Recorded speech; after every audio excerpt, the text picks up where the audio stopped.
Hello, ರಮೇಶನ್ ಮನೇಲಿರೋ ಕೋಳಿ ಸುರೇಶನ್ ಮನೆಗೆ ಹೋಗ್ಬಿಟ್ಟು ಮೊಟ್ಟೆ ಇಕ್ಕುತ್ತೆ. ಇವಾಗ ಮೊಟ್ಟೆ ಯಾರ್ದು ಅಂತ ಹೇಳಪ್ಪ. ಮೊಟ್ಟೆ ಈಗ ಸುರೇಶನ್, ಯಾಕಂದ್ರೆ ಕೋಳಿ ಸುರೇಶನ್ ಮನೇಲಿ ಬಂದಿರ್ತಲ್ಲ, ಯಾರ ಮನೇಲಿ ಬಂದ್ ಮೊಟ್ಟೆ ಇಡುತ್ತೋ ಅವ್ರದೇ ಮೊಟ್ಟೆ. ಇಲ್ಲ ಲೇ, ಇಲ್ವಾ? ಮತ್ತಿನ್ಯಾರ್ದು ಮೊಟ್ಟೆ? ಕೋಳಿದಲ್ಲಿ. ಈಗ ಒಂದ್ ಆನೆ ಈಜಾಡಕ್ ಕೆರೆ ಒಳಗ್ ಹೋಗುತ್ತೆ, ಆಚೆ ಹೆಂಗ್ ಬರುತ್ತೆ? ಹೆಂಗ್ ಬರುತ್ತೆ? ಹೆಂಗ್ ಹೋಗಿರುತ್ತೋ ಹಂಗೆ ವಾಪಸ್ ಬರುತ್ತೆ. ಇಲ್ಲ ಲೇ, ಮತ್ತೆ ಯಾವ ಆಗ್ಬಿಟ್ಟು ಆಚೆ ಬರುತ್ತಲೇ? ಹೊಟ್ಟೆ ಎಷ್ಟು ಉರ್ಸ್ತಾವ್ರು ನೋಡಿದ್ರೆ. ಒಬ್ಬ ಹುಡುಗ ಪ್ರತಿ ವರ್ಷ ಅವ್ನ್ ಬರ್ತಡೆಗೆ ಉಂಡಿಗೆ ₹1 ಆಗ್ತಿದ್ನಂತೆ. 60 ವರ್ಷ ಆದ್ಮೇಲೆ ನೋಡಿದ್ರೆ ಅದ್ರಲ್ಲಿ ಬರೀ ₹12 ಐತಂತೆ. ಹೆಂಗೆ ಅಂದ್ರೆ ಅವ್ನು ಯಾರ ಚಪ್ಪಲಿ ಇರ್ತಾನೆ ಎತ್ಕೊಂಡಿರ್ತಾನೆ. ಇಲ್ಲ ಲೇ, ಮತ್ತೆ ಅವ್ನ್ ಬರ್ತಡೆ ಫೆಬ್ರವರಿ 29 ಇತ್ಲೇ. ನನ್ನ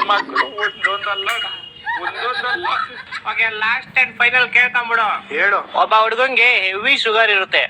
ಡಾಕ್ಟರ್ ಅವ್ನಿಗೆ ಸ್ವೀಟ್ ಬಿಟ್ಬಿಡು ಅಂತ ಹೇಳ್ತಾರೆ. ಅವನು ಲೈಫ್ ಪೂರ್ತಿ ಸ್ವೀಟ್ ಐತಿನಲ್ಲ, ಯಾಕೆ ಹೇಳು? ಇದಕ್ಕೂ ಯಾವ್ದೋ ಉಲ್ಟಾ ಸೀದಾ ಆನ್ಸರ್ ಇರುತ್ತೆ ಪಕ್ಕ. ಯಾಕಂದ್ರೆ ಅವ್ನ್ಗೆ ನಾನು ಹೇಳ್ತೀನಿ ಕೇಳು. ಹೇಳು. ಯಾಕಂದ್ರೆ ಆವಾಗ್ಲೇ ಹೇಳದ್ನಲ್ಲ, ಅವ್ನಿಗೆ ಶುಗರ್ ಇರುತ್ತೆ, ಡಾಕ್ಟರ್ ಇರ್ತಾರೆ, ಅದಕ್ಕೆ. ಹೊಟ್ಟೆ ಎಷ್ಟು ನೋಡಿದ್ರೆ ನಾಷ್ಟ ಮಾಡ್ಬೇಕು.